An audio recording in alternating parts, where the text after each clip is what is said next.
আপনারাই বলেন, এই রাস্তা দিয়ে কি মানুষ চলাচল করার মতো পরিস্থিতি আছে? বিসমিল্লাহির রহমানির রহিম। এটি হচ্ছে গাড়াদিয়া নয়াপাড়া রুট।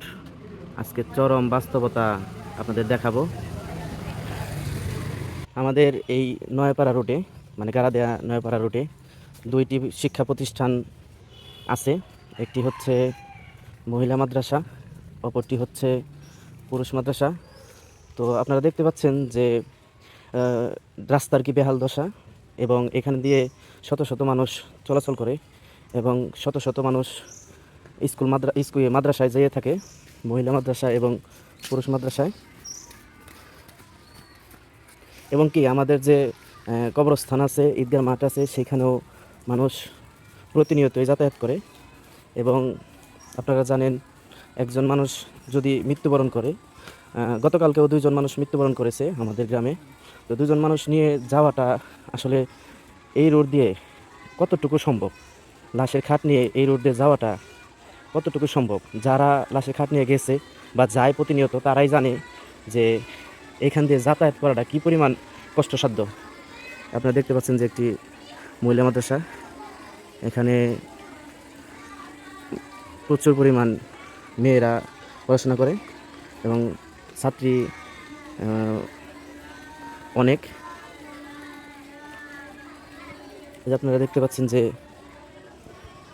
রুটের কি বেহাল দশা। আসলে কি এই রাস্তা দিয়ে মানুষ চলাচল করা যায়? মানুষ কি চলাচল করতে পারবে? এটা আপনাদের বিবেকে কী বলে? আসলে নির্বাচনের সময়, চেয়ারম্যান নির্বাচনের সময়, এমপি নির্বাচনের সময় আমাদের গ্রামকেই বেছে নেওয়া হয়। কারণ হচ্ছে আমাদের গ্রামে ভোটার সংখ্যা বেশি, বাইরে ইউনিয়নের ভিতরে সর্ববৃহৎ ভোটার আমাদের গ্রামে, এবং জনবসতিও আমাদের গ্রামে, গাড়াদিয়া গ্রামে। আপনারা দেখতে পাচ্ছেন যে উপজেলা চেয়ারম্যান নির্বাচনের সময়ও আমাদের এই গ্রামে এসে বিভিন্ন ধরনের প্রতিশ্রুতি দিয়েছে। ফ্যাসিস্ট সরকারের আমলে এই রাস্তার তেমন কোনো অগ্রগতি দেখা যায়নি। একটি মানুষ যদি এখান দিয়ে খালি পায়েও যাতায়াত করে, তাতেও কি সম্ভব এই রাস্তায় চলাচল করা? আপনারা দেখেন যে আমাদের গ্রামের এটা হচ্ছে একটি গলার কাটা হয়ে দাঁড়িয়েছে এই রাস্তাটি। না করা যায় সংস্কার, না সরকারি অর্থায়নে কোনো কিছু হয়, এবং ফ্যাসিস্ট সরকারের আমলে তড়িঘড়ি করে এই রাস্তাটি ইটের সিলিং করা হয়। কিন্তু সেই ইটের সিলিংটি টেকসই হয়নি এবং দীর্ঘস্থায়ী হয়নি। কারণ হচ্ছে তাদের তদারকি এবং যত্নশীল দুর্বলতা আছে, এই জন্য এই রাস্তাটির এই অবস্থা।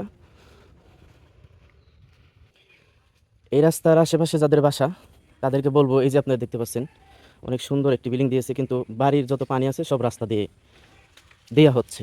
আপনি এই রাস্তার ভিতরে যদি পানি দেন, আপনার রাস্তার পাশে বাড়ি, রাস্তা যদি নোংরা হয়, তাহলে আপনাদের মনটা কিভাবে ভালো বোঝা যায়? আপনার বাড়ির সামনে রাস্তা আপনি যদি পরিষ্কার করে না রাখেন, বা আপনি যদি এই পানি দিয়ে নষ্ট করে রাখেন, তাহলে অন্যজন আর কি বলবে?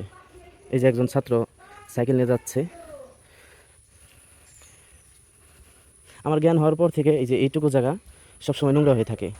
কারণ হচ্ছে এই যে এই বাড়ি ঘরের যে যারা আছেন, তারা প্রতিনিয়তই এই রাস্তার মধ্যে পানি দেন, মানে বৃষ্টির পানি, সারা বাড়ির পানি এখানে দেন। এখানে যে আপনারা দেখতে পাচ্ছেন যে এখানে যে পানি আসে, কিন্তু এই পানির কোনো সুনির্দিষ্ট পানি পাস করার কোনো ব্যবস্থা নাই। এই রাস্তা নষ্ট হবে না তে পাশের বাড়ির রাস্তা নষ্ট হবে নাকি? আপনারা দেখতে পাচ্ছেন যে কি একটা বেহাল দশা। এই যে আমি আসছি খালি পায়ে,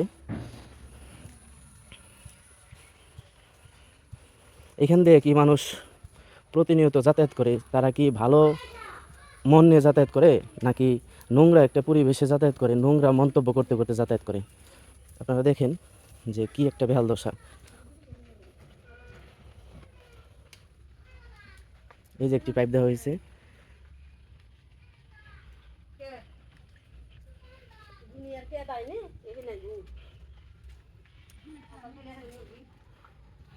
এই হচ্ছে আমাদের মাদ্রাসার সামনের স্থান। আসলে এই ইটের সোলিং কোনো কাজে আসেনি। ইটের সোলিং যদি কাজে আসতো, তাহলে অবশ্যই মানুষ চলাচল করে সুবিধা পেত।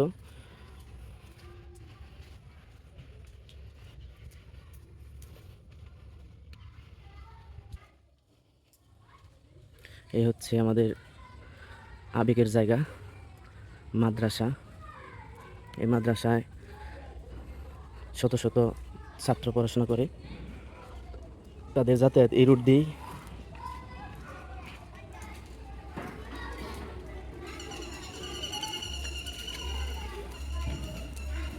এই হচ্ছে মাদ্রাসা। কোমলমতি ছাত্রছাত্রীরা এখান দিয়ে যাতায়াত করে এই রাস্তা দিয়ে। আপনারা যারা এই ভিডিওটি সম্পূর্ণ দেখেছেন তাদের অনুরোধ থাকবে ভিডিওটি শেয়ার দিয়ে অন্যদের দেখার সুযোগ করে দিন, এবং অতি শীঘ্রই অন্তত গারাদা বাজার থেকে মাদ্রাসার পর্যন্ত, গারাদা আশরাফুল উলুম মাদ্রাসা পর্যন্ত রাস্তাটি সংস্কার করা হয় এবং স্থায়ী পানি নিষ্কাশনের ব্যবস্থা করে, যাতে করে এই কারো বাড়ির পানি এই রাস্তার ভিতরে না আসে, স্থায়ীভাবে সমাধান করে একটি পদক্ষেপ নেওয়ার জন্য সবাই সহযোগিতা করবেন। যার যার মন্তব্য, যার যার কথা বা পরামর্শ সবাই জানাবেন আশা করি।